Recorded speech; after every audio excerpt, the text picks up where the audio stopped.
también sobre la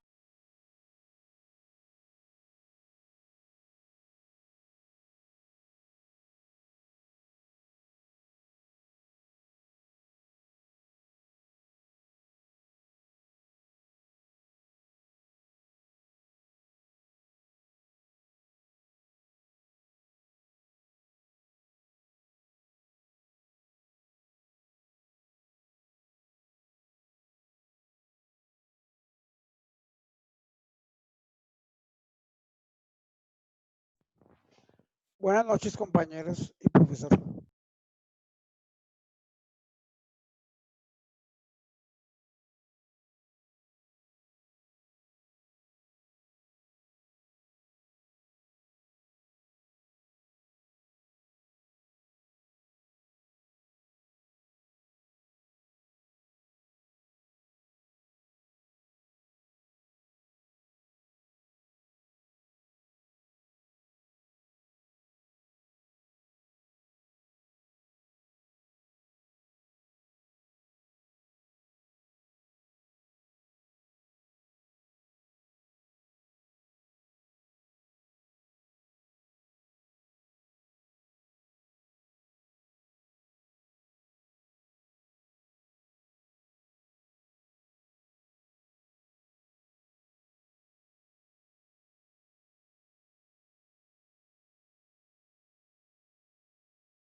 el moderno constitucionalismo. Y hablo de moderno constitucionalismo, el que se ha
Buenas tardes, muchachos, ¿cómo están? Buenas noches, profe, ¿cómo me le ha ido? Gracias, doctor. Buenas noches, doctor. Bien, profe, buenas noches, doctor. ¿Cómo le va? Bien. ¿No han hecho seguimiento a la audiencia que se está gestando en estos momentos? Sí, señor, esta mañana también le estaba escuchándolo. Está bueno, está muy bueno. Esta mañana, con el link que usted envió, doctor, se hizo seguimiento. Porque en este momento está hablando Eduardo Montalegre de unos temas muy importantes. Me gustaría que nos conectáramos. Me gustaría que nos conectáramos, muchachos.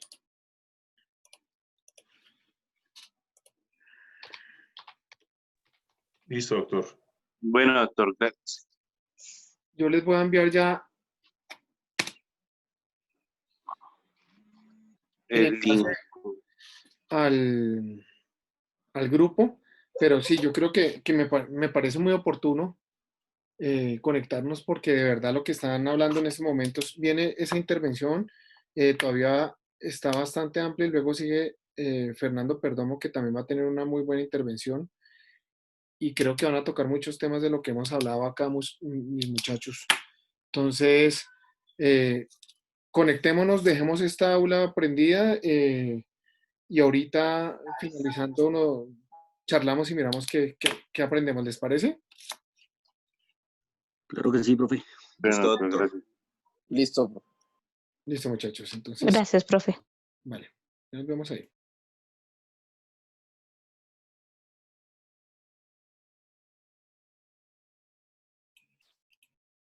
O si desean lo comparto en pantalla y la ponemos a andar aquí. Sí, profe. Listo, listo. Entonces hagámoslo así.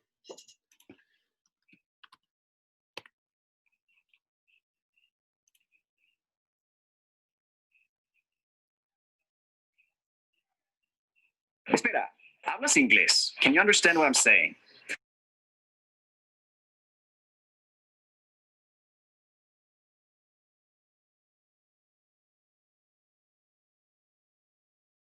Constitución, sino que aquí viene otra herramienta que ha surgido orientada a relativamente reciente, ¿no? En las últimas décadas, que es la diferenciación entre interpretación conforme a la Constitución y una interpretación orientada a principios y valores de la Constitución.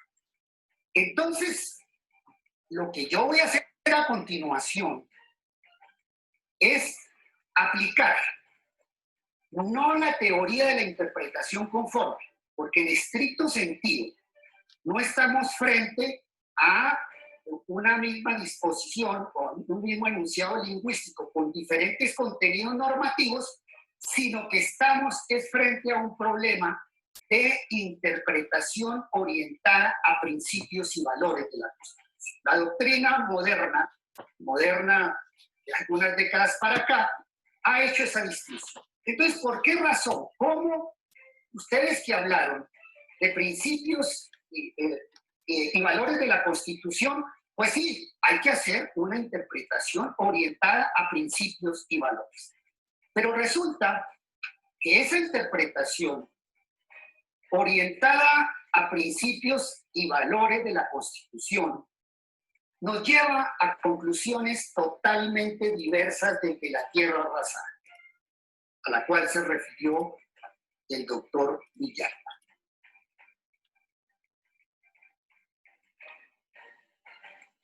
¿Cuáles son esos principios y valores que deben regir?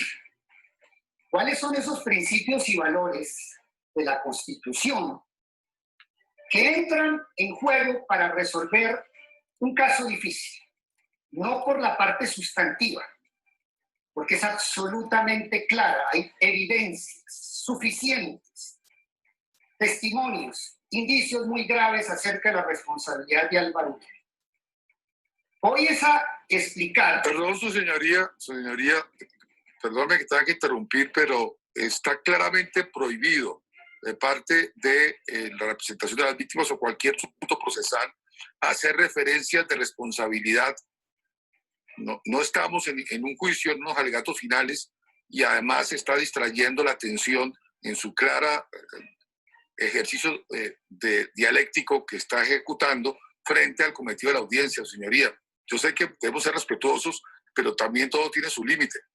Ya llevamos más tiempo escuchando al abogado Montealegre que toda la intervención de la postulación en defensa de la libertad del ciudadano Álvaro Uribe Vélez.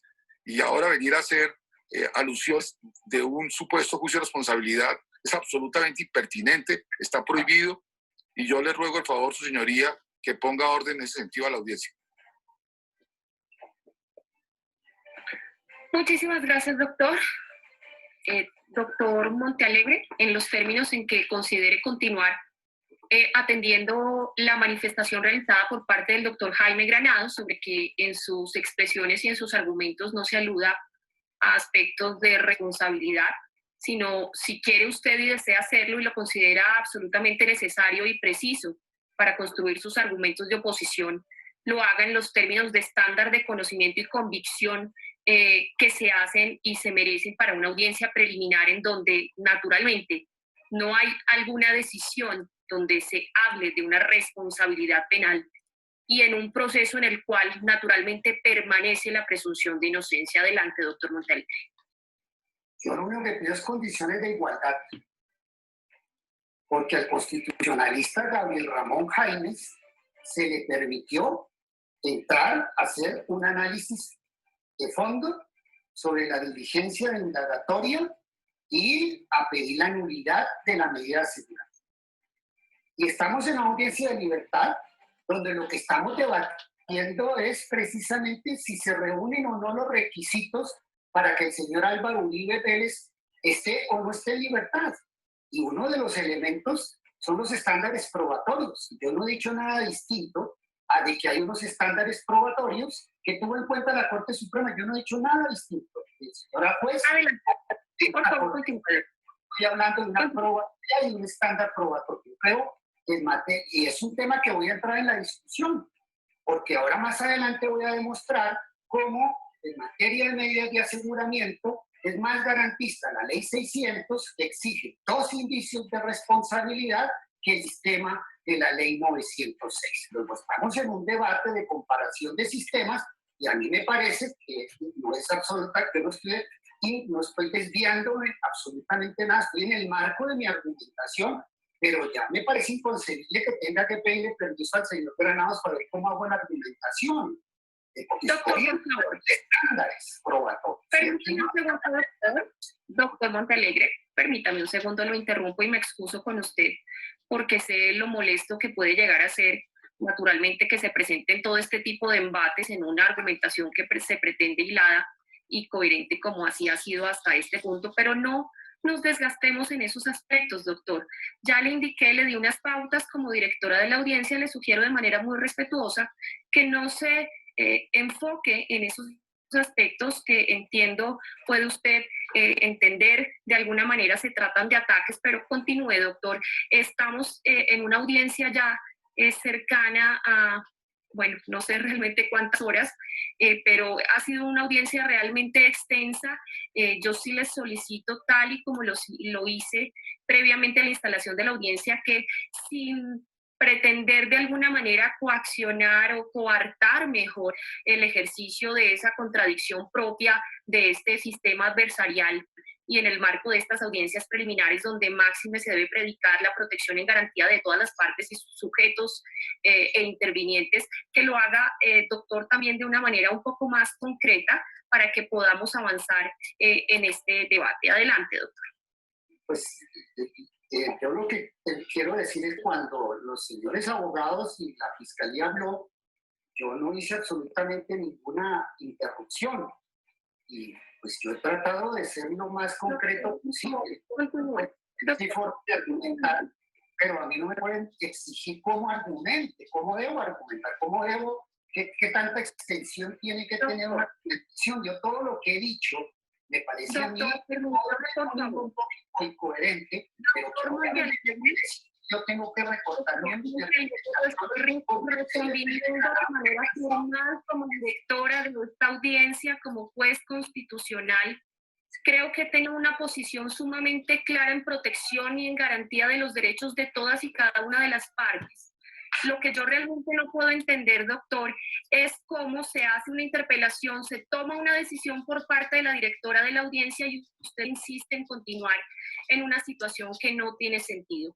Yo pienso que lo más prudente, lo más sensato es disponer en este punto una breve suspensión y me excuso de manera ingente con el doctor Montealegre porque sé que eso de alguna manera podría tener una implicación en esa argumentación que está presentando, pero considero que es lo conveniente.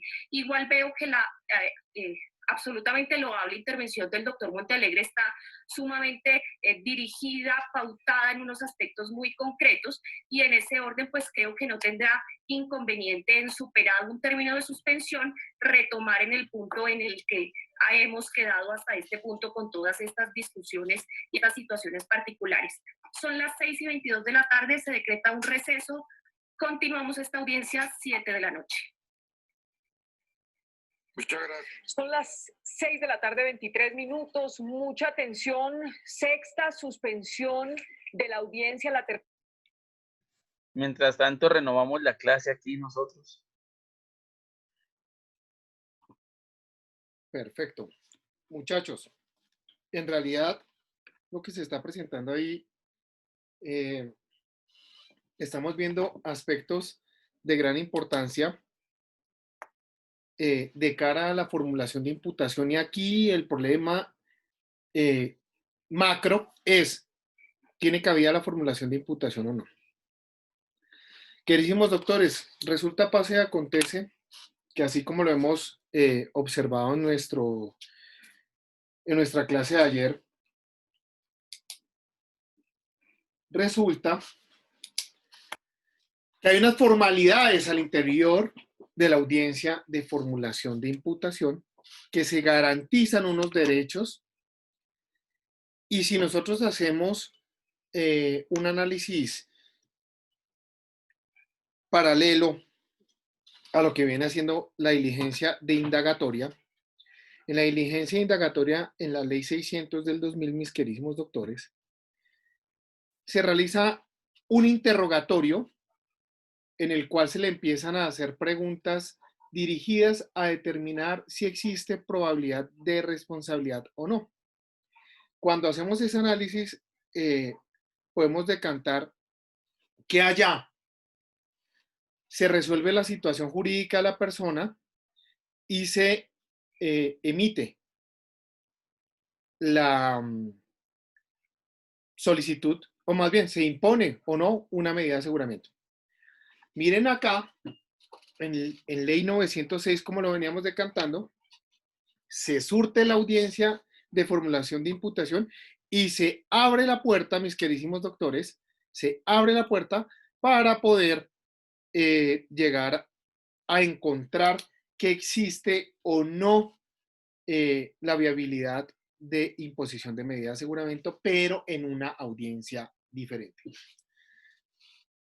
Ayer hablábamos, decíamos, oiga, tenemos nosotros audiencias concentradas. Las audiencias concentradas son en sí ese grupo de audiencias que se realizan mal llamadas combo. Pero doctores, ojo, cada audiencia, cada una de ellas es totalmente independiente y tiene un objeto totalmente diferente, queridísimos doctores. Y para zanjar ya ese tema de la audiencia de formulación de imputación, finalizando ella, una vez ya surtida la audiencia de formulación de imputación y avalada por el juez de control de garantías, existe una advertencia por parte de dicho juez.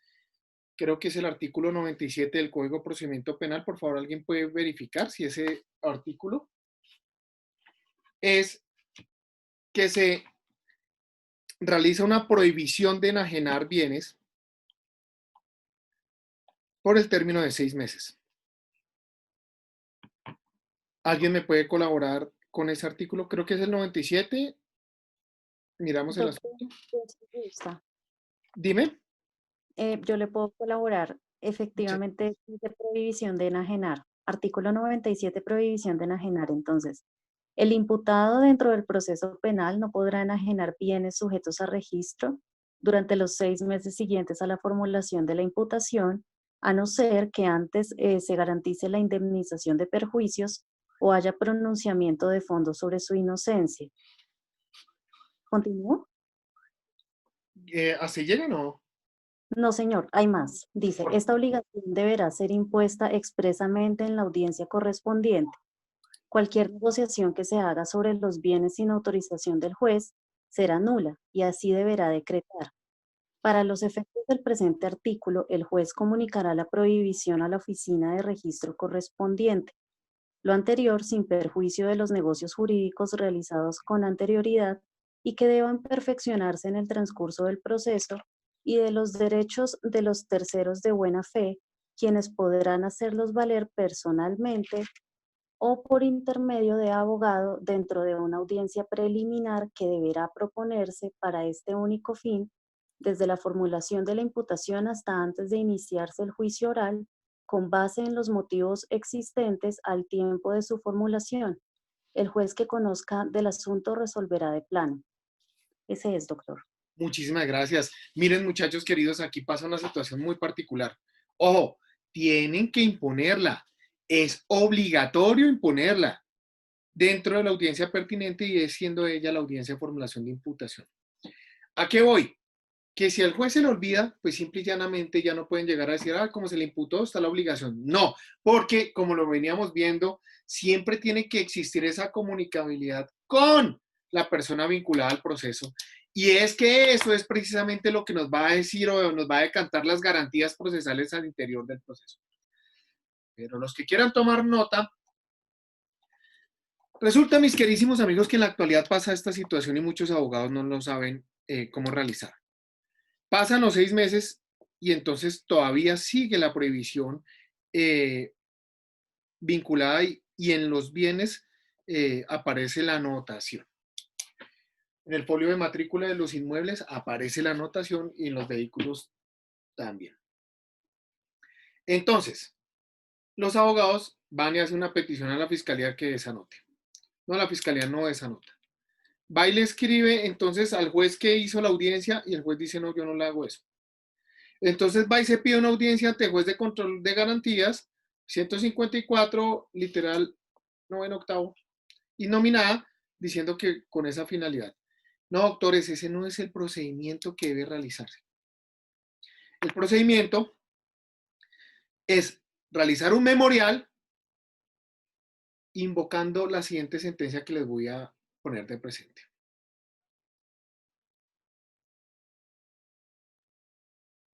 En una acción de tutela que resolvió la Corte Suprema de Justicia, Gustavo Enrique Malo Fernández, dentro del radicado 528405, 528405 del 9 de febrero del año 2017, refirió lo siguiente. En efecto, de conformidad con la prerrogativa 97 de la Ley 906 del 2004, el imputado dentro del proceso penal no podrá enajenar bienes sujetos a registro durante los 6 meses siguientes a la formulación de imputación, salvo que previo a dicho término se garantice la indemnización de perjuicios o haya pronunciamiento de fondo sobre su inocencia. Ahora bien, esa disposición no induce a ningún tipo de interpretación distinta a aquellas que permiten concluir que esa limitación tiene un término o duración expresa e inequívocamente de 6 meses. Siguientes al acto de imputación, lo que sin necesidad de mayor elucubración también otorga la inferencia sobre el carácter legal de inicio y el fenecimiento de la medida cautelar. Por lo anterior, surge nítido que por existir un plazo específico frente a la duración de ese límite al derecho de dominio, la orden de cancelación viene dada por la misma ley sin que sea pertinente exigir una resolución diferente, esto es, de carácter judicial o administrativa, para que desaparezca o proceda a la desanotación. Mis queridísimos doctores, aprendan esa. Porque es que hay otra situación que se viene presentando a diario, mis queridísimos doctores. Los abogados también a veces cometen el error de escribir a notariado y registro para que hagan la desanotación y efectivamente no la van a realizar porque dicen necesito el fallo judicial. Entonces ustedes le dirigen dicho documento al juez coordinador de Centro de Servicios Judiciales, mis doctores amados, y el juez coordinador de Centros de Servicios Judiciales va a hacer exactamente lo pertinente. ¿Listo? Aprendan eso. Ahora bien, la persona que se encuentra vinculada ya formalmente al procedimiento, desde luego que sigue gozando de su presunción de inocencia, mis queridísimos doctores. Obvio que sigue siendo inocente. Desde luego que sigue siendo inocente. Pero está vinculada ya formalmente al procedimiento y el procedimiento empieza a andar en su contra. Ya la actitud que tome la persona frente al proceso es totalmente ajena al resto de situaciones que se vienen a presentar. Si la persona no comparece y se encuentra en libertad, no comparece a las audiencias, no pasa absolutamente nada. Las audiencias pueden desarrollarse. Si la persona está privada de la libertad, es necesaria su comparecencia a todas las audiencias, salvo que resuelva renunciar a dicho derecho. Pero finalmente, muchachos, y al punto que nosotros estábamos decantando, oiga, si la persona va a aceptar o no cargos, resulta que esa aceptación de cargos debe ser libre, espontánea, voluntaria, consciente, sin ninguna presión, y para eso es necesario remitir el discurso al artículo 131 del Código de Procedimiento Penal. Y el artículo 131 del Código de Procedimiento Penal, amados amigos, nos va a traer una situación muy particular. Dice, renuncia. Si el imputado procesado hiciere uso del derecho que le asiste de renunciar a las garantías de guardar silencio y al juicio oral, deberá el juez de control de garantías o el juez de conocimiento verificar que se trata de una decisión libre, consciente, voluntaria, debidamente informada, asesorada por la defensa, para lo cual será imprescindible el interrogatorio personal del imputado procesado. Mis queridísimos doctores, fíjense que sí se hace necesario hacer esa salvedad por parte del juez de control de garantías y que el juez de control de garantías, con todas las actitudes, con todas las los controles y todas las potestades que tiene al interior del procedimiento, debe realizar lo máximo que le permita identificar que esa aceptación de cargos fue libre. Ahora bien, pasa a la siguiente situación, mis queridísimos doctores. Ustedes van a ver dentro de la misma norma que existe que si al juez de conocimiento, le obedece la misma obligatoriedad de verificar. Doctores, esta situación está decantada porque el juez de conocimiento nos va a llamar a una audiencia de verificación de allanamiento. Y en la audiencia de verificación de allanamiento, el juez de conocimiento vuelve y reitera si existe esa espontaneidad, esa libertad, si no existe ninguna coacción, porque eso podría llegar a una violación de garantías fundamentales susceptibles de una nulidad que están propiamente dichos, si mal no recuerdo, en el 457 del Código de Procedimiento Penal, y desde allá mirar o reclamar violación a garantías fundamentales. En ese orden de ideas, mis queridísimos amigos, sí tenemos que entrever que efectivamente el sistema Ley 906 sí se recubre de muchísimas garantías procesales disfrazadas de garantías procesales, que hoy en día nosotros vemos que en el litigio uno se encuentra a veces muchos atropellos para diferentes partes. Creo que es algo cotidiano y eso violentaría garantías. Claro que eso suele pasar, pero si nosotros hacemos un comparativo con la ley 600 del 2000, nosotros podemos llegar a la conclusión que simple y llanamente en la actualidad sí se reviste de mayor garantía la ley 906 porque le da más potestades a los falladores o a los que interactúan con la acción penal para que puedan garantizar un buen ejercicio del debido proceso. Queridísimos doctores, ahí vamos a suponer que el tipo acepta cargos. Con la aceptación de cargos deviene una consecuencia, ya conocemos, que tiene que ser informada, que ya conocemos, y da cabida a la siguiente petición que vendría siendo la de medida de aseguramiento. Ojo, es potestativo de la Fiscalía General de la Nación si solicita o no medida de aseguramiento. Pero antes de continuar con eso, les puse una tareita ayer. ¿Quién adelantó la tareita? Doctor, buenas noches. ¿Cómo estás, Rafa? Bien, doctor. Doctor, habías colocado el tema de la contumacia. Sí. En lo que tengo entendido, la contumacia es un acto de rebeldía de la persona cuando el fiscal lo solicita para alguna imputación de cargo.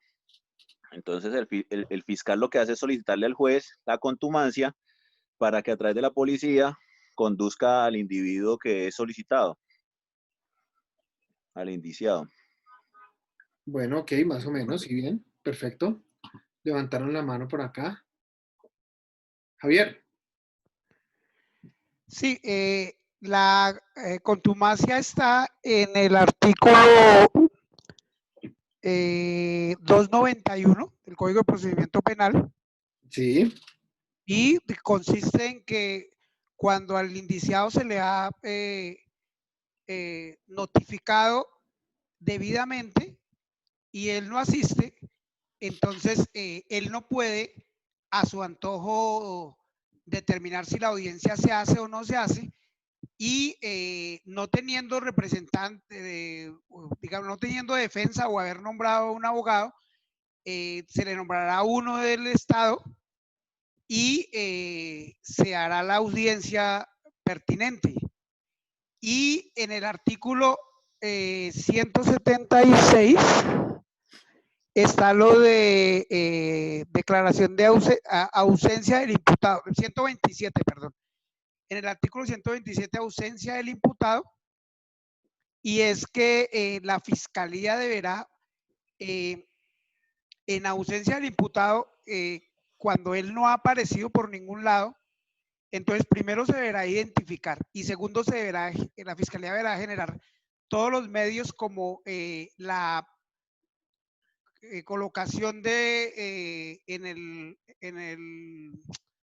el juzgado por edicto, la citación en un medio de comunicación y haberlo identificado plenamente, y el juez deberá avalar esas solicitudes para esas acciones que ha hecho la fiscalía, y de esa manera se generará el proceso. Primero, si tiene abogado defensor, pues se hará la audiencia, y si no tiene, se le nombrará un nuevo oficio para que la audiencia se realice. Y el propósito es que una persona que sea imputada no puede a su antojo definir que una audiencia se haga o no se haga, porque eso iría en contrario, esa palabra está mal elaborada, eso digamos que no permitiría que la justicia opere, sería una justicia inoperante. Eso un poco lo que indagué. Perfecto, súper. Rodri, ¿qué hubo? ¿Cómo estás? Profe, antes de que intervenga Rodrigo, discúlpeme, esos dos artículos fueron, digamos que demandados, y la sentencia C-591 de 2005 los declaró exequibles. Eso quería decir. Esa sentencia es bastante importante porque es la del análisis de toda la ley 906. Perfecto. Rodri.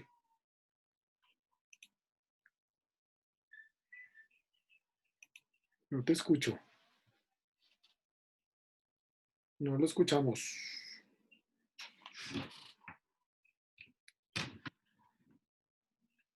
Hoy aparece ya con el micrófono abierto.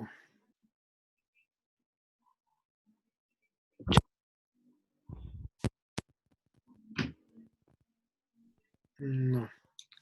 Alexander, vamos mientras tanto, mientras logramos conectar a Rodrigo. Vale, doctor, buenas noches. Doctor, mi aporte es pequeño. La contumacia trata de cuando se es tenaz y se mantiene en un error. ¿Quién? La persona procesada, la persona que se está investigando. Así la contumacia en el derecho penal pues se vincula cuando el procesado se niega a comparecer en un juicio, que a su vez se llama contumaz. De esto dispone el artículo 91 del Código de Procedimiento Penal, y cuando el procesado cuando no comparezca ni su apoderado, el juez procede a asignar uno del mismo acto, es decir, uno que esté en lista de la Defensoría Pública. Perfecto, perfecto, Vale. perfecto. Perfecto. Muchas gracias. Cata. Doctor, buenas noches. Pues mi aporte va en unos términos más simples, mientras que contumacia se entiende como a la persona que conoce, o sea, conociendo que está siendo enjuiciada y sabe las diligencias a las que está siendo citado, pero no concurre a ellas. La persona ausente es una persona que ignora que está siendo procesada y no conoce en qué términos se encuentra comprendida una instrucción y por eso no concurre a las diligencias. Ese es mi aporte, doctor. Perfecto. Gracias. Súper. Elvi, ¿qué hubo? ¿Cómo vas? ¿Quién, profe? ¿Muy bien? ¿Todo en orden? Bien, profe. Profe, pues ya nuestros compañeros han hablado bastante de la contumacia, pues que es el indiciado que no comparece a la audiencia y pues se realizará con el defensor, ¿no? Y si tampoco llegara a aparecer pues el defensor sin justa causa, pues el juez designa un defensor de oficio y en su presencia pues se formulará la imputación. Y ya en la declaratoria de persona ausente, pues como decía Javier, se hace el emplazamiento, una búsqueda dispensiosa. El juez declarará pues la persona ausente ya después de que haga todos los requerimientos que Javier ya nombró. Y el abogado entrará a representar esa persona, ese ausente, en todas las actuaciones. Yo no sé, profe, aquí en la redacción de los dos artículos, si se podría presentar alguna diferencia o una relación. ¿Por qué? Porque, digamos, yo veo que en la contumacia y como en la declaratoria de persona ausente, toma el papel el representante en todas las actuaciones del indiciado o del imputado, pues dependiendo de las audiencias que esto se presente, ¿no? Y algo diferente que yo vi, digamos, en la contumacia es que habla sobre la formulación de la imputación, como si dijera que esto se presenta en la audiencia de imputación. En cambio, digamos, en la declaración de persona ausente se podría presentar en todas las audiencias. Es una pregunta con afirmación, entonces no sé si estoy como revuelta. Listo, tranquila, y ahorita resuelvo eso para darle un poquito. Muchas gracias. Rodri, ahora sí te escuché por ahí. Otra vez como con problemas. No, ahí ya estás. Ahí estás ya con micrófono abierto, hermano. ¿Nos oyes? Rodrigo.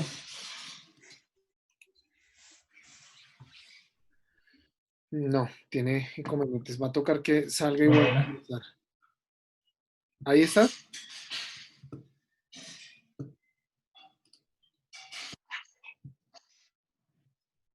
No. Germán, ¿qué hubo? ¿Cómo estás? Doctor, buenas noches, muchas gracias. Pues bueno, ya los compañeros han hablado bastante, pero igual debemos tener en cuenta que en la declaratoria de la contumacia y de la persona ausente, las posibilidades son excepcionales, especialmente las reglamentadas y que son exigidas para que en ellas acuda fácilmente ante la necesidad de adelantar la investigación o un juicio sin la presencia del imputado.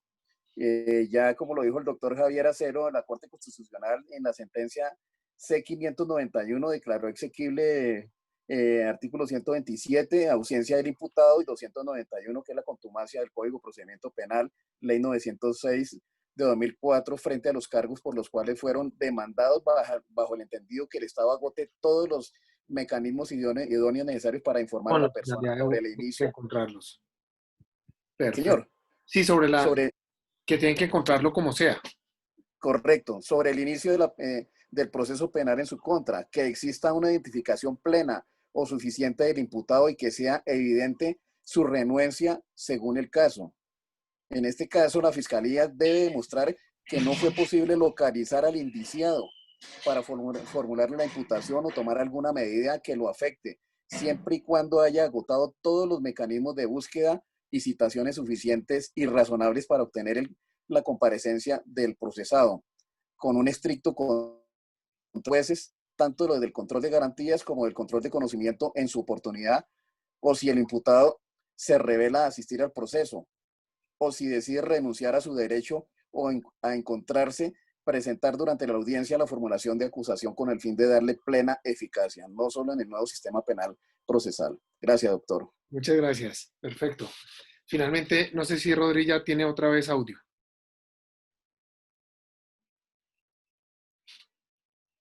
¿Cómo que no?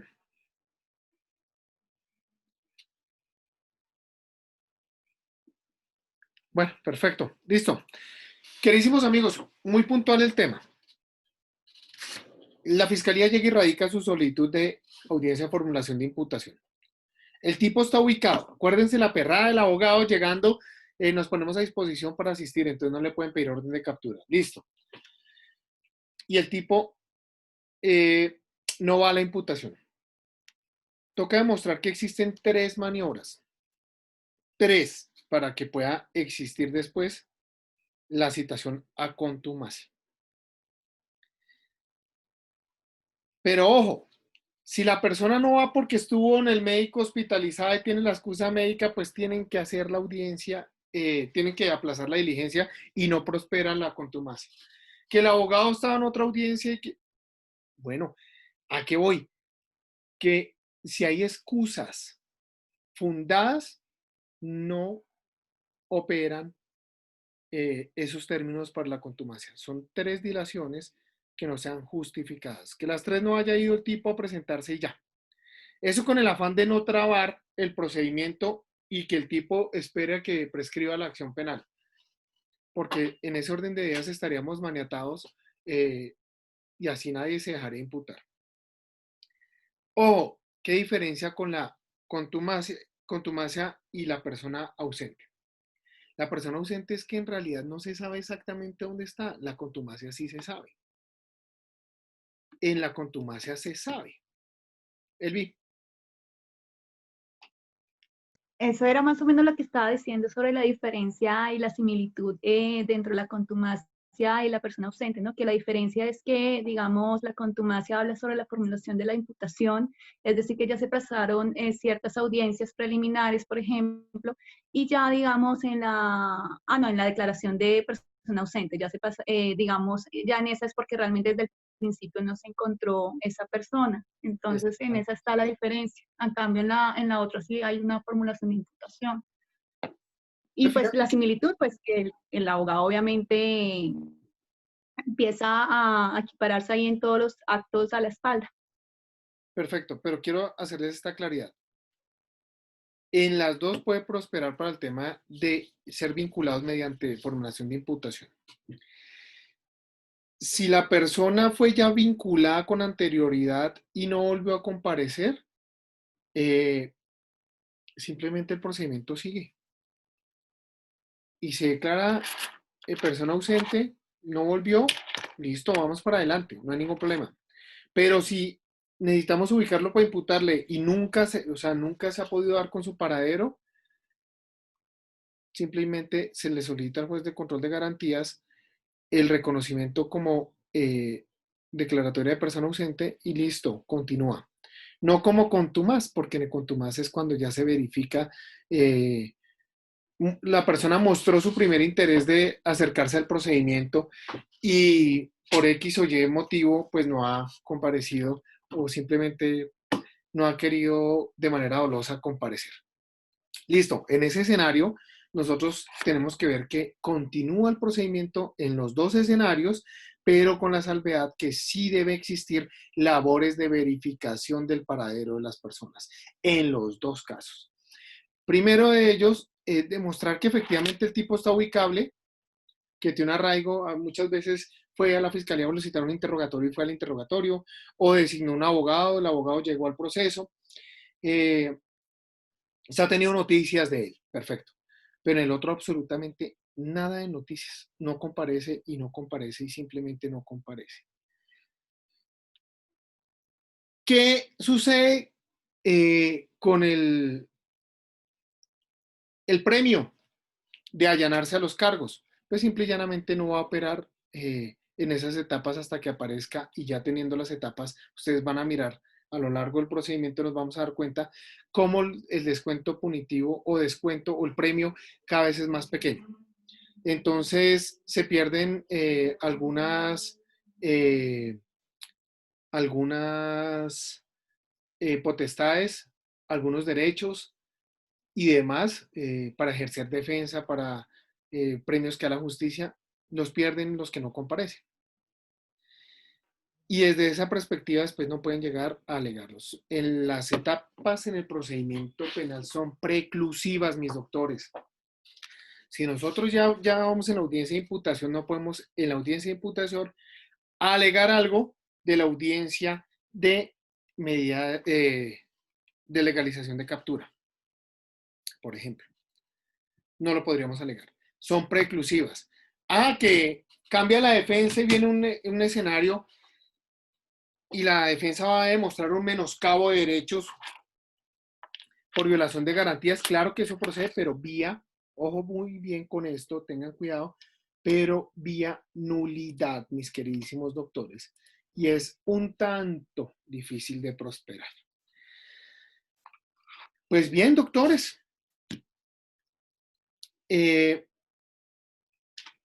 Después de superado todo ese análisis,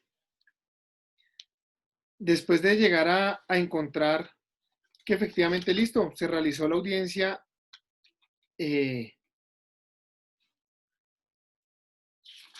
digamos, la audiencia de formulación de imputación, pues damos cabida a nuestra nueva audiencia, que es la audiencia de solicitud de medida de aseguramiento. Y para ello tenemos que llegar a nuestro artículo 306, por favor. Alguien que me regale lectura. Medio lo dejamos instalado y volvemos a conectarnos ahora a la audiencia, que viene lo más grueso de esa audiencia.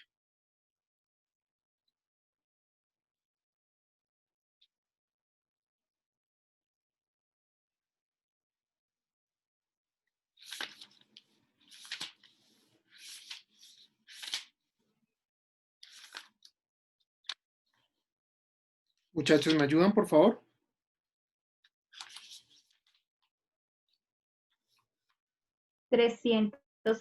Medidas de aseguramiento. Modificado por la ley 1453 del 2011, artículo 59. Solicitud de imposición de medida de aseguramiento. El fiscal solicitará al juez de control de garantías imponer medida de aseguramiento, indicando a la persona el delito, los elementos de conocimientos necesarios para sustentar la medida y su urgencia, los cuales evaluarán en audiencia, permitiendo a la defensa la controversia pertinente. Escuchados los argumentos del fiscal, el Ministerio Público, la víctima o su apoderado y la defensa, el juez emitirá su decisión. La presencia del defensor constituye requisito de validez de la respectiva audiencia. La víctima o su apoderado podrán solicitar al juez de control de garantías la imposición de la medida de aseguramiento en los eventos en que ésta no sea solicitada por el fiscal. En dicho caso, el juez valorará los motivos que sustentan la no solicitud de la medida por parte del fiscal para determinar la viabilidad de su imposición. Perdón. Gracias. Listo, mis doctores. Aquí es un escenario bien importante.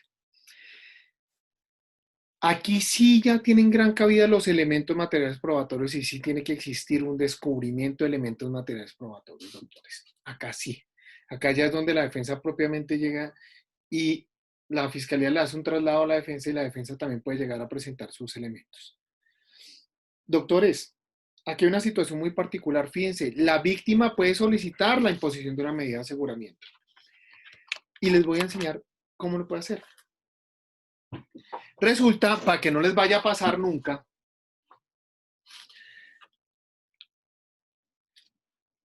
que hay una prerrogativa que se denomina el sorprendimiento, mis doctores. El sorprendimiento.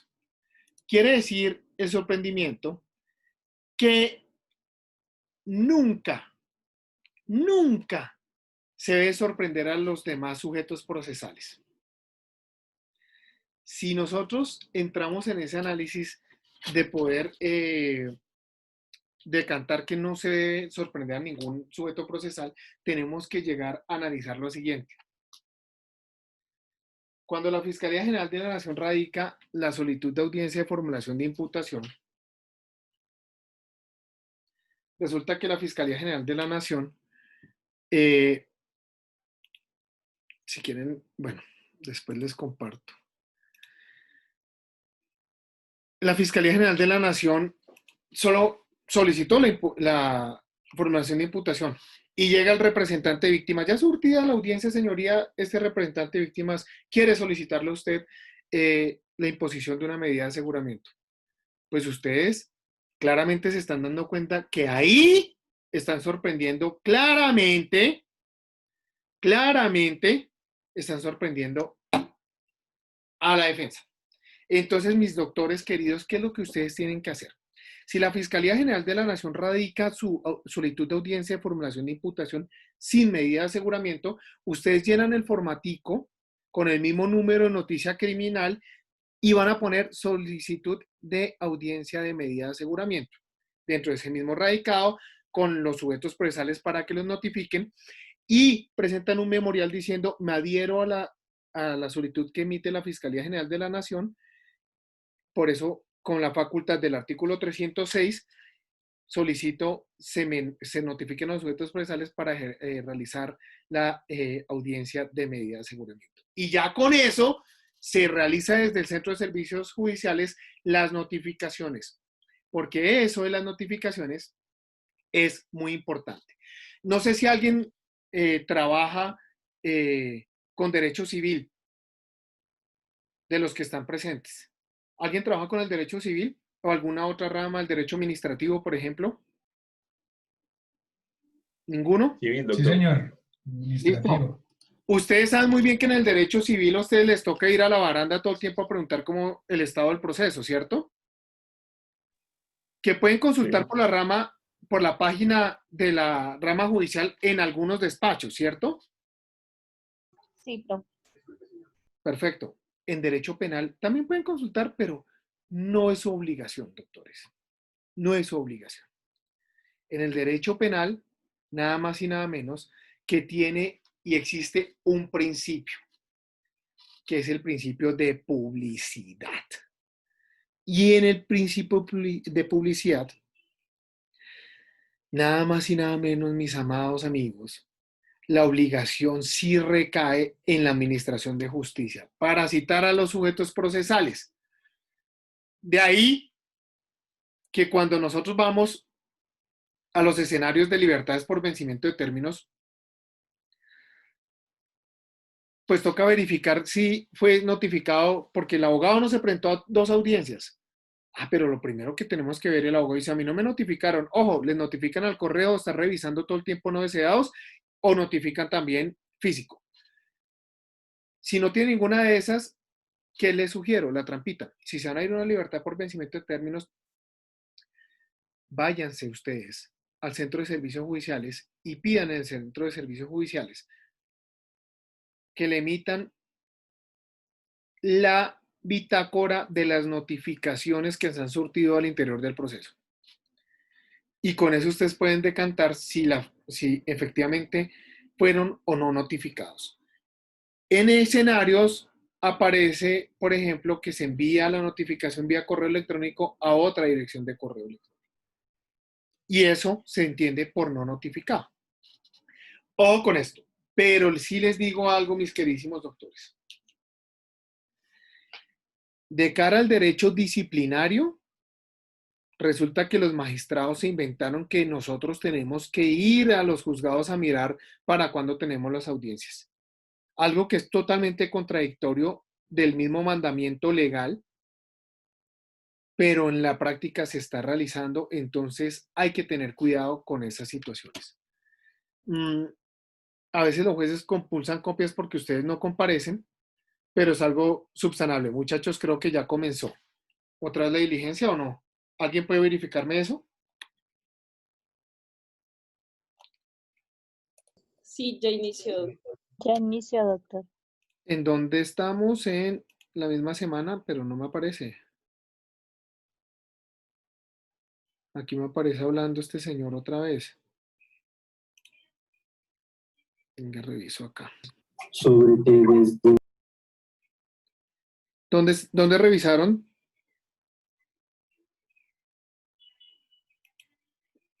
¿En semana?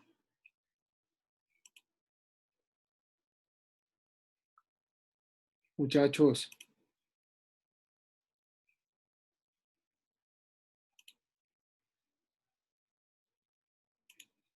Muchachos.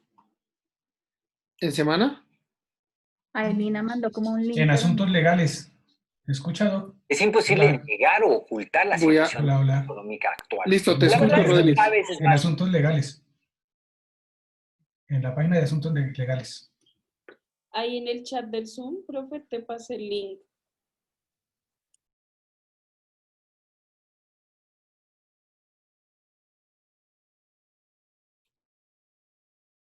Pero estoy viendo aquí que no. En eso que me enviaron ese link.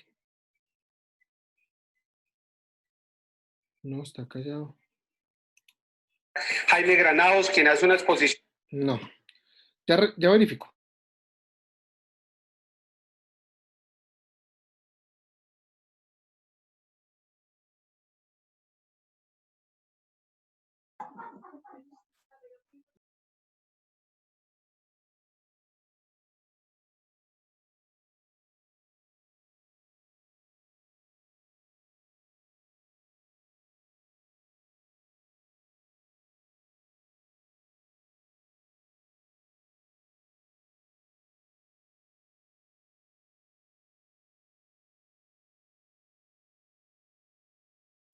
Efectivamente, estoy viendo que no ha iniciado.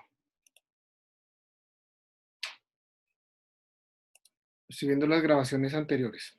Profe, igual dieron, la juez decidió darles un receso de 45 minutos. Ah, ¿volvió a reactivar y volvió a dar receso? Sí, porque estaban solicitando más días, pero ella dijo que no, pero que accedía a 45 minutos. Pero eso fue antes, ¿no? Bueno, creo que lo había pedido así Eduardo Montalegre, pero en la mañana o en la tarde. Por favor, me verifican exactamente cuando inicie y continuamos. ¿Listo, muchachos? Profe, yo tengo una pregunta antes de que se me olvide. Dime, tranquila. Qué pena. Referente a lo que su merced nos está enseñando para la solicitud de medida de aseguramiento, ¿se podría equiparar o se podría parecer, digamos, cuando uno quiere pedir una solicitud de medida cautelar, digamos, de embargo al indiciado? ¿Es parecido más o menos con el formatico y todo eso que estábamos hablando ahorita o cómo se hace eso? Sí, con lo formatico hay una audiencia de medidas cautelares. Y se radica y vamos a audiencia. Acá en el ¿Y chat, eso lo puede presentar la víctima o el abogado de la víctima? cualquiera de los dos. Ok, perfecto. Gracias. Melina envió un link. Voy a revisarlo. ¿Listo?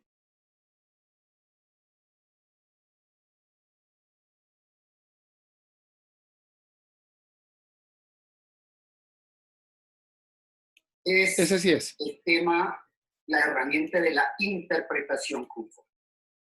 Pero decía que relativamente reciente, además de la interpretación conforme, se ha venido elaborando y básicamente por el Tribunal Constitucional Alemán y básicamente por penalistas constitucionalistas en Alemania, que es otra herramienta muy cercana, que es el de la interpretación orientada a principios y valores de la Constitución. Sobre esa base, entonces, voy a explicar 3 ejes argumentativos que están relacionados con una interpretación orientada a principios y valores de la Constitución.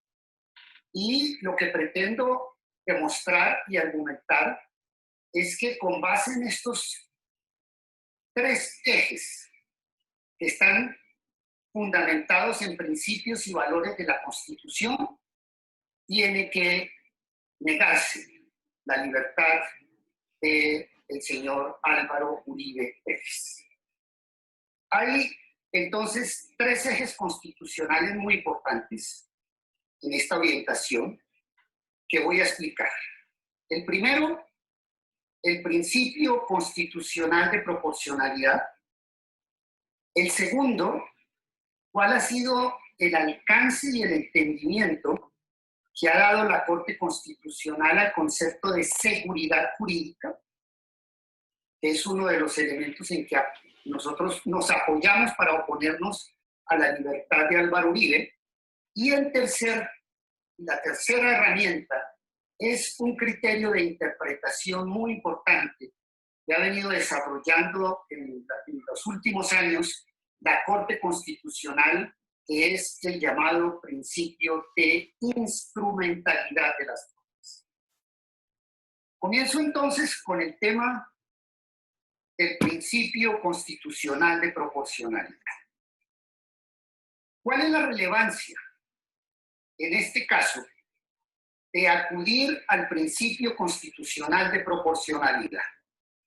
Creo que hay dos razones muy importantes para invocar esta herramienta del test de razonabilidad. La primera razón es la de que con base en el principio constitucional de proporcionalidad podemos refutar la tesis de la defensa y la tesis de la fiscalía en el sentido de que no tiene validez lo actuado, y en segundo lugar, el mismo principio constitucional de proporcionalidad nos va a servir también para refutar cómo la tesis de la fiscalía y de la defensa, de cómo debe ser la forma de adecuación del modelo o de los dos modelos, el sistema inquisitivo y el sistema acusatorio. Esa es la razón por la cual a continuación me voy a ocupar del principio constitucional de proporcionalidad para luego aplicarlo en los dos sentidos que anoté. Realmente, después de la Segunda Guerra Mundial,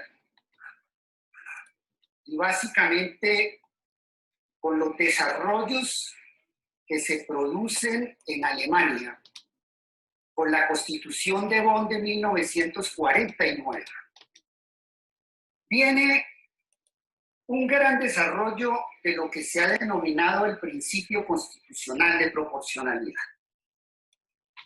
Una herramienta, el principio constitucional de proporcionalidad, que se había utilizado básicamente en el siglo XIX para dar cumplimiento a un principio muy importante, que es el de la prohibición de exceso y el control de las autoridades de policía y el manejo del orden público. Es decir, un concepto que nace en el siglo XIX en Alemania, vinculado al derecho de policía y al control de los excesos de orden público, a partir de la Segunda Guerra Mundial, a partir básicamente de 1949 y de la jurisprudencia del Tribunal Constitucional alemán. Ese principio se convierte en una de las herramientas más importantes para determinar cuándo una determinada injerencia en un derecho fundamental es o no razonable. ¿Cuándo podemos determinar si la injerencia o la restricción de un derecho fundamental es o no conforme a la Constitución? Pues la herramienta más poderosa que se ha dado hasta este momento, en los últimos 70 años, es el desarrollo teórico del principio constitucional de proporcionalidad.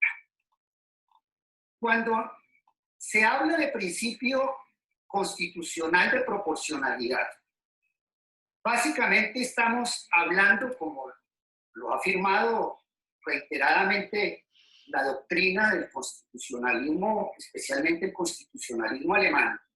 Cuando hablamos de proporcionalidad estamos hablando de un conflicto. Estamos hablando de un derecho conflictual. Estamos hablando de que estamos en presencia de conflictos o antinomias entre derechos fundamentales. Pues bien, en este caso que estamos estudiando, lo primero que nos tenemos que plantear nosotros es la de si existe o no un conflicto entre principios y valores al interior de la Constitución. Prima facie, podríamos decir que en el caso de la discusión de fondo, lo que hay de por medio aparentemente aparentemente, resalto aparentemente, es un conflicto entre dos derechos fundamentales. Entre el derecho fundamental que tienen las víctimas a verdad, justicia y reparación, que entra en conflicto aparentemente con el derecho fundamental de la defensa. Aquí podríamos plantear inicialmente ese conflicto. ¿Por qué diría yo que aparentemente hay un conflicto? Porque la tesis de la defensa y la tesis de la Fiscalía General de la Nación es la de que para privilegiar y para favorecer el derecho fundamental a la defensa del imputado, hay que restringir los derechos fundamentales de las víctimas a la verdad, justicia y reparación. Entonces, yo diría que inicialmente estamos, se ha planteado un aparente conflicto entre esos dos derechos. ¿Por qué digo que para favorecer el derecho fundamental a la defensa, en la tesis de la Fiscalía y en la tesis del abogado Granados, lo que se pretende con la petición es afectar el derecho fundamental de las víctimas reconocida en la Constitución y en el bloque de constitucionalidad de verdad, justicia y reparación? ¿Por qué razón? ¿Cuáles son los elementos de verdad y justicia y reparación que se estarían afectando y restringiendo indebidamente con la petición de la defensa y de la Fiscalía?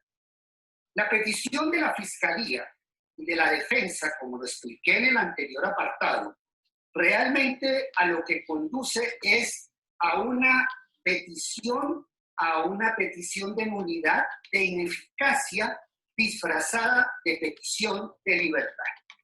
Porque ya vimos claramente la posición de la Fiscalía General de la Nación, que lo que está planteando es una nulidad de la indagatoria, una nulidad de la medida de aseguramiento, y ya degradó con la intervención que hizo todos los medios probatorios que se habían practicado con la Ley 600 de 2004, y ya inmediatamente le hizo una degradación en la intervención el señor agente de la Fiscalía al convertirla, esos medios probatorios, en simples, por decirlo así, evidencias que tienen que ser prácticamente reconstruidas en su país. A eso conduce la posición de la Fiscalía y de la Defensa.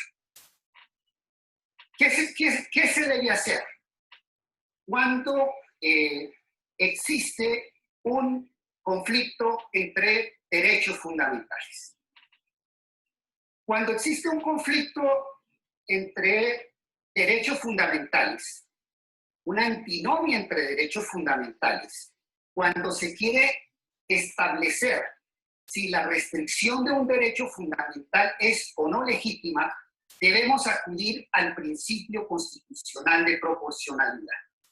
Pero más específicamente, dentro del principio constitucional de proporcionalidad, la metodología de interpretación de la Constitución, muy ligada al principio constitucional de proporcionalidad, es el método que se ha denominado el método de la ponderación. Una norma que tiene un principio, que tiene arraigo constitucional, y que el abogado de la defensa invocaba como uno de los principios rectores del Código de Procedimiento Penal, redactado, y no lo digo por sarcasmo ni por ironía, por uno de los hombres más brillantes que ha tenido la Corte Suprema de Justicia, que me merece un gran respeto, como es Gustavo Gómez Velázquez. ¿Qué significa el principio constitucional y cómo aplicamos la ponderación en el caso de estudio? Lo primero que tenemos que decir es el de que la posición que ha cogido la Corte Constitucional al interpretar la naturaleza de los derechos fundamentales básicamente es la posición de Robert Alexy en su teoría de los derechos fundamentales. Robert Alexy entiende que los principios son mandatos de optimización que se cumplen en la medida de lo fáctica y jurídicamente posible. ¿Por qué se dice que son mandatos de optimización que se cumplen en la medida de lo fáctica y jurídicamente posible? Precisamente porque un determinado derecho puede entrar en colisión con otro derecho. Cuando entran en colisión, entonces el problema se resuelve básicamente a través de la utilización de la metodología de la ponderación. La metodología de la ponderación significa que para el caso en particular, para el caso concreto, de acuerdo a las circunstancias, hay que determinar qué derecho fundamental debe preceder al otro derecho. ¿Cuál de los dos derechos tiene un mayor peso para resolver el tema en conflicto? Pero esta herramienta de la ponderación y el principio de proporcionalidad tiene unos antecedentes mucho más antiguos. El principio de proporcionalidad, el principio constitucional de proporcionalidad, tiene una estructura lógica medio-fin. Es lo que en términos de la silogística de Aristóteles diríamos que estamos frente a un silogismo práctico. ¿Cómo opera esa estructura de pensamiento? ¿Cómo opera esa estructura lógica medio-fin propia del silogismo aristotélico? Aquí tenemos que estamos frente a un conflicto que para favorecer un determinado bien constitucional, o sea, para buscar un fin legítimo, utilizo un determinado medio. Ese medio es la restricción de un derecho fundamental. O sea, restringimos un derecho fundamental que es posible con la finalidad de proteger y maximizar otro derecho fundamental. En el caso de estudio, entonces, el planteamiento implícito en la defensa y en la fiscalía es el de que se debe restringir el derecho fundamental de las víctimas a la verdad, y esa restricción se hace a través de la ineficacia de lo actuado, de la prueba, de la indagatoria y de la medida de aseguramiento, con la finalidad supuestamente de proteger el derecho fundamental a la defensa. Partiendo de esta estructura, lo primero que tenemos que decir es que en este caso la finalidad que se está buscando no es una finalidad constitucionalmente legítima. Para que se pueda restringir un derecho fundamental en esta estructura medio-fin, se deben buscar fines constitucionalmente legítimos. Pero esos fines constitucionalmente legítimos deben verse en el caso concreto y en particular. Teóricamente es el derecho fundamental a la defensa lo que se quiere proteger, y para eso se quiere restringir el derecho de las víctimas a verdad, justicia y reparación. Pero resulta que en este caso particular no existe ese fin constitucionalmente legítimo, porque en este caso no existe ninguna vulneración del derecho fundamental a la defensa. Al menos, como quedó planteado al inicio de esta audiencia o en el transcurso de la audiencia, no estamos frente a un debate de nulidad, y la defensa y el señor fiscal aclararon que ellos no estaban pidiendo la nulidad. Entonces, lo que se pretende es restringir el derecho de las víctimas para salvaguardar supuestamente el derecho fundamental a la defensa. Pero en este caso no ha habido no se está discutiendo si existe o no una vulneración del derecho fundamental a la defensa. Además, porque este proceso fue adelantado con base en la ley, en los parámetros preexistentes conforme a la ley 600 del 2000, que, como lo ha dicho la Corte, también tiene y garantiza adecuadamente el derecho a la defensa. Además, dentro del marco del proceso de la ley 600, cuando se profiere la medida de aseguramiento, la defensa opta por la renuncia del senador Uribe a su fuero, no se interpone ningún recurso de reposición, no se acude a los mecanismos de control propios que tiene la ley 600, que son los controles de legalidad precisamente cuando hay inferencias indebidas o cuando lógicas en la argumentación y en los estándares probatorios o cuando se violan garantías. Entonces, aquí ya falta el primer elemento de un test de proporcionalidad. El test de proporcionalidad implica una relación medio-fin y, repito, yo solamente puedo restringir un derecho, en este caso el derecho de las víctimas a verdad, justicia y reparación, cuando busco un fin constitucionalmente legítimo. Ese fin constitucionalmente legítimo no existe en este caso, porque teóricamente puede uno invocar ese derecho, pero, como lo ha dicho la Corte Constitucional, es en las circunstancias particulares que puede uno determinar si es o no un fin constitucionalmente legítimo. La Corte Constitucional, precisamente, ha declarado inconstitucionalidades de normas penales cuando el fin que se busca es un fin que no es constitucionalmente legítimo. Recuerdo un caso muy conocido en el cual la Corte Constitucional declaró la inconstitucionalidad de muchas de las normas expedidas por ese momento por el presidente Álvaro Uribe en ejercicio de los estados de excepción, y donde se hacían afectaciones intensas al derecho fundamental a la libertad, y la Corte Constitucional entendió que esas disposiciones del Ejecutivo, en virtud de la conmoción interior, estaban buscando fines que no eran fines constitucionalmente legítimos, porque lo único que se estaba acudiendo era a un derecho penal simbólico, retórico, de punitismo, populismo, y hacerle creer a la opinión pública que se estaba luchando contra la criminalidad cuando se trataba de mero populismo punitivo. Ese es un caso en el cual, cuando el fin no es constitucionalmente legítimo, de entrada, la injerencia en el derecho fundamental se convierte, en el otro derecho fundamental se convierte en ilegítima. Este es el caso. Aquí no hay un fin constitucionalmente legítimo, porque aquí no puede entrar a discutirse en este momento si se está o no afectando el derecho fundamental a la defensa, porque además no se afecta.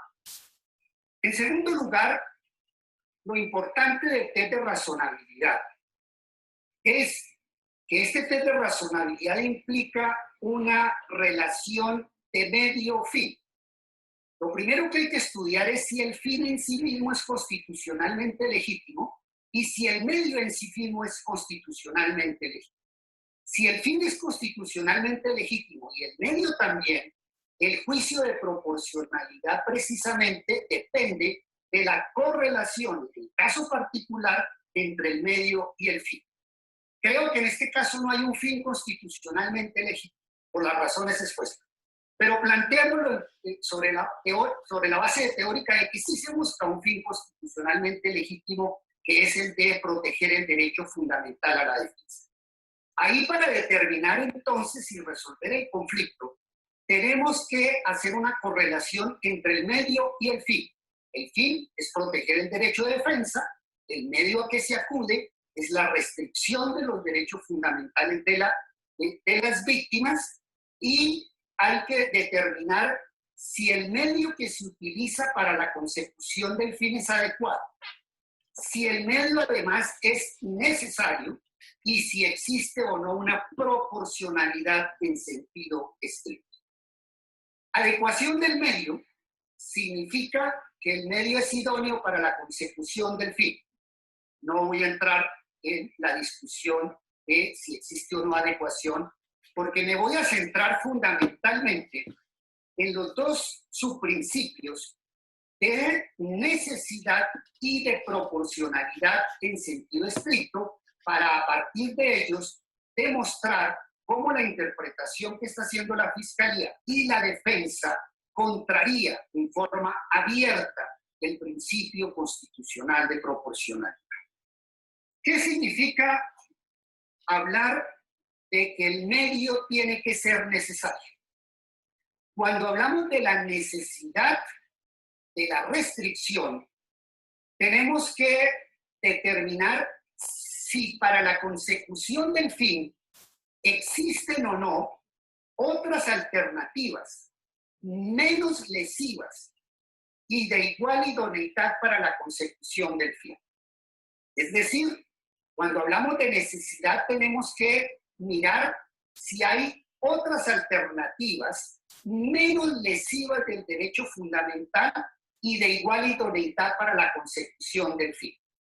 Entonces, la pregunta que nos hacemos aquí,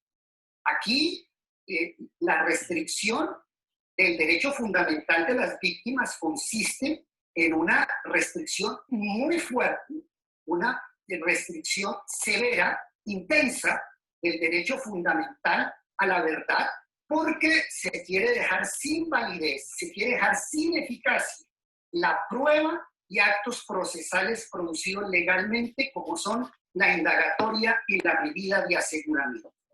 Medida de aseguramiento que refleja un tema no solamente de verdad, sino un tema de justicia, del derecho a la justicia, del derecho a que no exista impunidad. Entonces, miremos si existen otras alternativas diversas a la tesis de la tierra arrasada. Desde luego que sí, porque si se tratara realmente de un conflicto, existen otros mecanismos menos lesivos para lograr la supuesta protección del derecho a la defensa. ¿Y cuáles son esos mecanismos menos lesivos?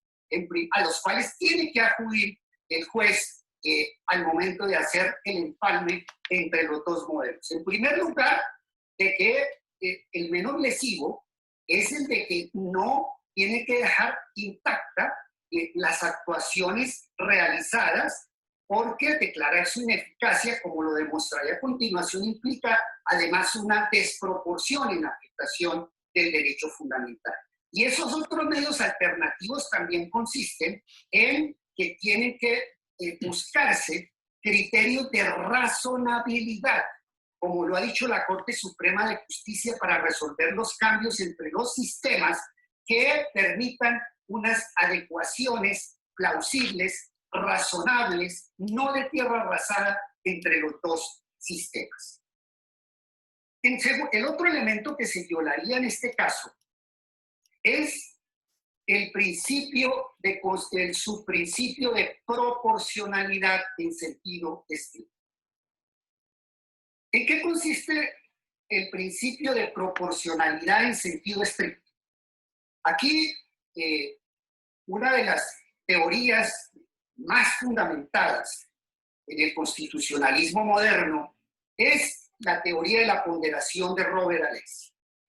Teoría que, repito, es la base, una de las bases centrales de todo el discurso de la Corte Constitucional en materia de limitación de derechos fundamentales y de aplicación del principio constitucional de proporcionalidad. Que aquí tenemos que aplicar lo que Robert Alexy denomina la ley de la ponderación. Robert Alexy dice que aquí tenemos que aplicar en términos valorativos, en términos de principios, no en términos cuantitativos, la máxima de entre más beneficio se logre para un determinado derecho fundamental, para la maximización de otro derecho fundamental, mayor podrá ser la restricción.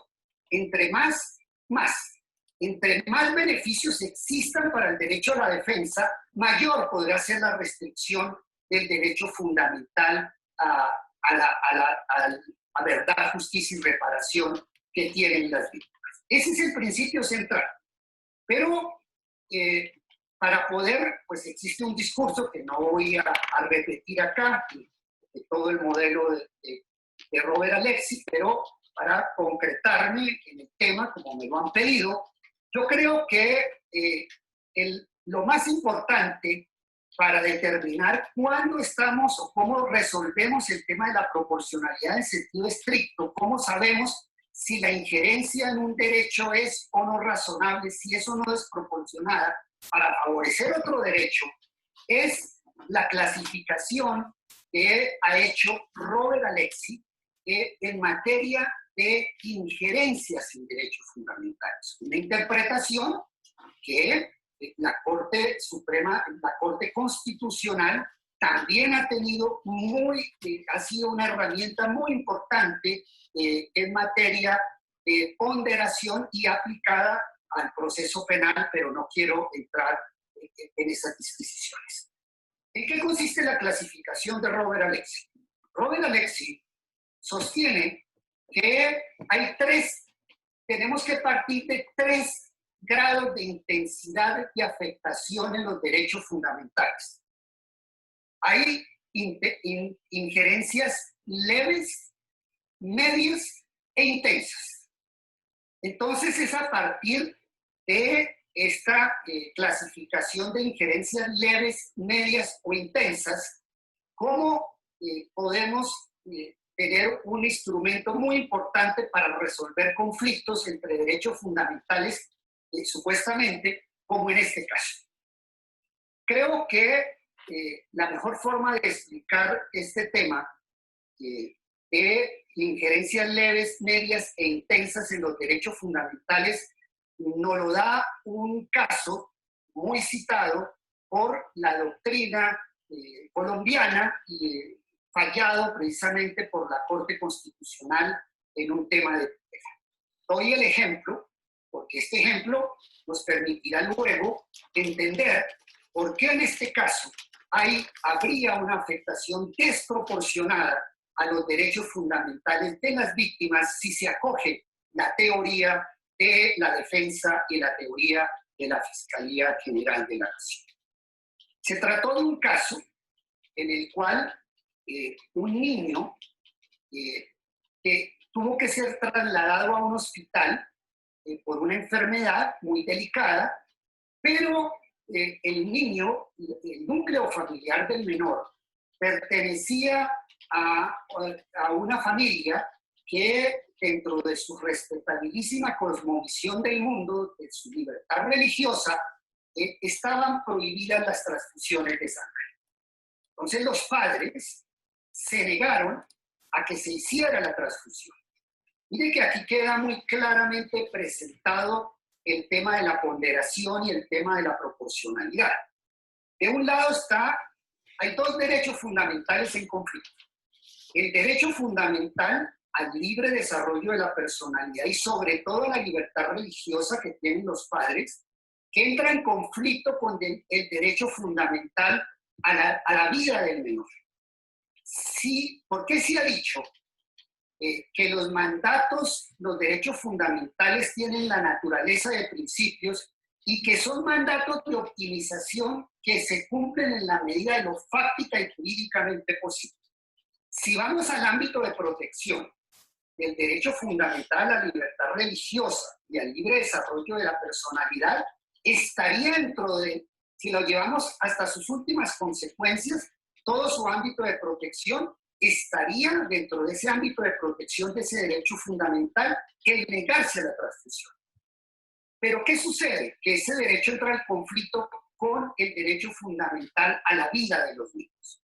En este caso, el conflicto no se resuelve simplemente diciendo que la vida tiene mayor valor que la libertad religiosa, porque en este discurso ambos tienen igual jerarquía a nivel constitucional. Esto se resuelve entonces aplicando el test. Miremos si se lleva a su máxima, si se le da una expresión y se lleva hasta sus últimas consecuencias el derecho fundamental a la libertad religiosa, ¿qué tipo de afectación se produce en el derecho fundamental a la vida del menor? La afectación que se produciría indiscutiblemente sería una afectación grave e intensa porque el niño estaba en peligro de muerte. O sea, si protegemos la libertad religiosa, la afectación de la vida sería intensa. Pero hagamos el ejercicio inverso. Si protegemos el derecho fundamental a la vida, y lo llevamos hasta sus últimas consecuencias, ¿qué tipo de afectación tendría el derecho fundamental a la libertad religiosa? ¿Leve, media o intensa? En todo caso, sería una afectación leve o media, nunca intensa, porque esa cosmovisión no se limita solamente a negarse a las transfusiones, sino tiene una cosmovisión distinta del mundo. Entonces, la ponderación debe hacerse en torno al derecho que resulte con menos injerencias, menos afectados en el juicio de ponderación. En este caso, hagamos la ponderación. Si se lleva hasta sus últimas consecuencias el derecho fundamental a la defensa, que advierto, no está en juego, no está en riesgo, ¿qué tanto se afecta el derecho fundamental a las víctimas? Si es una afectación media, leve o intensa. Indiscutiblemente es una afectación intensa. Es una afectación intensa a sus derechos fundamentales porque la tesis, como lo decía el doctor Villalba, es una tesis de tierra arrasada. Es una tesis donde lo que se disfraza aquí de libertad es una petición de nulidad que está poniendo en riesgo grave todos los medios probatorios, casi que los elementos centrales de este proceso. Están básicamente ya recaudados por la Corte Suprema de Justicia. ¿Y cuál es la afectación que se le produce al derecho fundamental a la defensa? Ninguna. Aquí no hay afectación ninguna al derecho fundamental, ni leve al derecho fundamental a la defensa del señor Álvaro Uribe, porque como lo explicaré a continuación, en otra de las herramientas, voy a explicar por qué la indagatoria es un medio adecuado de defensa, inclusive más garantista que el sistema de imputación. Concluyendo entonces, aplicando un test de razonabilidad, el principio constitucional de proporcionalidad, si se acepta la tesis de la defensa, la tesis de la Fiscalía General de la Nación, se estaría haciendo una afectación intensa, desproporcionada en los derechos fundamentales a la verdad y justicia para favorecer o con base en fines que no son constitucionalmente legítimos y cuando aquí no hay una mayor afectación ninguna al derecho fundamental a la defensa del ex senador Álvaro Uribe. El otro argumento de tipo constitucional que invoco es el tema de la seguridad jurídica. La tesis de la defensa y la tesis de la fiscalía son tesis que conducen a la violación de un valor constitucional, de un principio constitucional muy importante como es el tema de la seguridad. Debemos tener en cuenta que una de las características fundamentales del derecho constitucional contemporáneo y uno de los mayores logros de la Constitución de 1991 es el de que a partir de la Constitución de 1991 se resaltó verdaderamente la fuerza normativa de la Constitución. Ya la Constitución no es una mera norma programática, no es una norma exclusivamente que señale programas, no es un estatuto que fije la estructura del Estado, sino que la Constitución tiene una fuerza normativa, como lo dijeron hace 200 años, lo dijo aproximadamente la Corte Suprema de Justicia cuando nace el control constitucional contemporáneo. Pero lo más importante de esta revolución de la Constitución del 91, que le gusta muy poco, a algunos no les gusta, es la que entendió que la Constitución tiene principios, valores, derechos fundamentales y garantías institucionales, pero que los principios y los valores tienen una fuerza normativa. Ahí hay un cambio sustantivo en la concepción del derecho moderno, es una concepción que se ha venido desarrollando cada vez, se afianza más en los últimos 50 años, y es la de que los principios y valores tienen fuerza normativa. Y uno de esos principios que tiene fuerza normativa y que tenemos que aplicar para resolver este caso, difícil, ¿sí?, es el tema de seguridad. ¿Qué es la seguridad jurídica? Ante todo, como lo ha definido la Corte Constitucional, seguridad jurídica es predecibilidad en la toma de decisiones. Un elemento fundamental, la seguridad jurídica, la predecibilidad, que, como lo dijo Max Weber en Economía y Sociedad, se constituyó en uno de los factores más importantes, la seguridad jurídica, del impulso de la economía de mercado.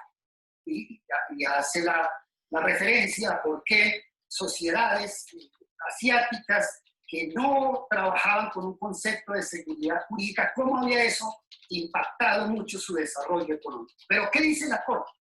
La Corte Constitucional entiende, y eso coincide con la doctrina, que seguridad es predecibilidad de las decisiones, predecibilidad de la normatividad. Pero uno de los elementos más importantes que ha derivado la Corte Constitucional del concepto de seguridad jurídica es el de que no pueden existir cambios abruptos cuando estamos cambiando de un modelo a otro modelo.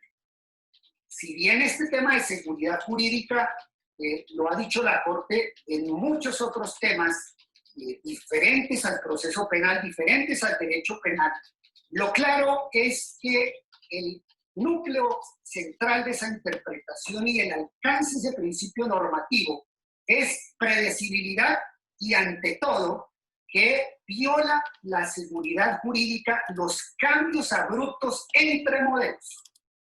Por esta razón, partiendo de ese principio, es que la Corte Constitucional, cuando ha estudiado cambios de modelos económicos, por ejemplo, o al menos de forma de intervención del Estado en la economía, la Corte siempre ha dicho, como un elemento fundamental, que los cambios no pueden ser abruptos y que siempre tienen que existir plazos razonables para hacer el cambio entre un modelo y otro modelo. Y así lo ha dicho en infinidad de jurisprudencia referente a casos de intervención del Estado en la economía. Pero lo que quiero destacar es que es derivado del principio de seguridad jurídica, los que se prohíben los cambios abruptos, que siempre tienen que existir plazos de transición, que si no hay plazos de transición en los modelos, por muy importante que sea, eso resulta inconstitucional. Porque si bien la Corte ha aceptado la posibilidad de cambios de modelos porque no es posible petrificar el ordenamiento jurídico, siempre lo ha hecho sobre la base de que no pueden ser abruptos y tienen que existir plazos de transición. Pero una de las consecuencias más importantes de la seguridad jurídica son los mismos fallos que da la Corte Constitucional. La regla general es de que los fallos de la Corte Constitucional tienen solo efectos hacia futuro. Los casos en que puede existir efectos hacia el pasado son excepcionales, con unos criterios de razonabilidad que la misma Corte ha dado en su jurisprudencia supremamente importantes. Entonces, esto nos muestra que si existe un principio de seguridad jurídica que implica que no pueden haber cambios abruptos, que el derecho tiene que ser predecible, que las decisiones así declaren la inconstitucionalidad de una norma, todo lo actuado bajo esas circunstancias tienen validez y que siempre tienen que haber plazos de transición, tienen que existir plazos razonables, pues esa estructura, ese desarrollo de la seguridad jurídica, debemos aplicarlo a este caso. Y pues la posición de la Fiscalía y la posición de la defensa pues conducen a una violación de este modelo de seguridad jurídica, porque en primer lugar no están señalando que están en el terreno del todo o nada, o decretamos de todo lo existente no tiene validez, como lo sostuvo hoy abiertamente la Fiscalía General de la Nación, y entonces no están considerando el tema de que los cambios tienen que ser hacia futuro, de que los cambios no pueden ser, y siempre, óiganlo bien, que tienen que existir plazos razonables para hacer la adecuación. Es decir, de que así una norma se considere inconstitucional o un modelo tenga que entrar a funcionar en beneficio del mercado, siempre tiene que haber unos plazos de transición. Aquí no se están dando tesis que permitan, dándole validez a todo lo actuado, además crear unos mecanismos de plazos de transición y de adecuación del nuevo sistema, del sistema acusatorio al sistema inquisitorio. El otro argumento que yo invoco y que ya señaló el doctor Villalba es el tema de la instrumentalidad de las formas. La interpretación de la Fiscalía y de la defensa quebranta, viola en forma ostensible, manifiesta ese principio que ha elaborado la Corte Constitucional colombiana con base, además, en jurisprudencia muy vieja de la Corte Suprema en materia penal, es el principio de instrumentalidad de las formas. Esta ha sido una herramienta, el principio de instrumentalidad de las formas. Es una herramienta que viene del derecho procesal penal.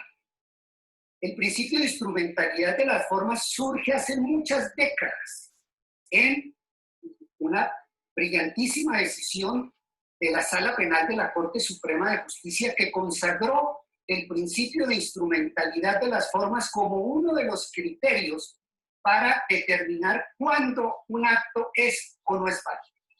Ese principio, que surge en el derecho procesal penal, al menos en nuestro contexto, en la jurisprudencia de la Corte Suprema de Justicia, lo acoge la Corte Constitucional como uno de los criterios más importantes de interpretación constitucional, fundamentalmente para establecer cuándo una ley tiene o no vicios de forma. ¿En qué consiste, qué es el concepto de instrumentalidad de las formas?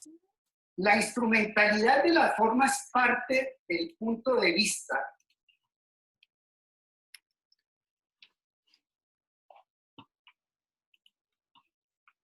¿Qué pasó, profe? Muchachos, que ya es hora de desconectarnos porque toca... Uy, no, profe. Sigamos. Está buena. Pues si se está durmiendo Lombana, imagínense nosotros, profe. Nada que hacer, muchachos. No me quiero imaginar si quiere llegar al caso de Diego Cadena como víctima. Va a estar una discusión bastante agradable con el ex jefe. Muchachos, mañana entonces continuamos con nuestro tema de medida de aseguramiento y hacerle seguimiento a este caso el día sábado van a resolver. ¿Listo? Un fuerte abrazo. Que descansen. Ahorita van a clase, ¿no? Hasta el sábado, profesor. El sábado continúa la audiencia. ¿Sí? Vale, Doc, muchas gracias. ¿Listo? Feliz noche. Bueno, doctor, buenas noches. Feliz noche, doctor. Cuídese, doctor. Feliz noche, doctor. Cuídese. Dios lo bendiga.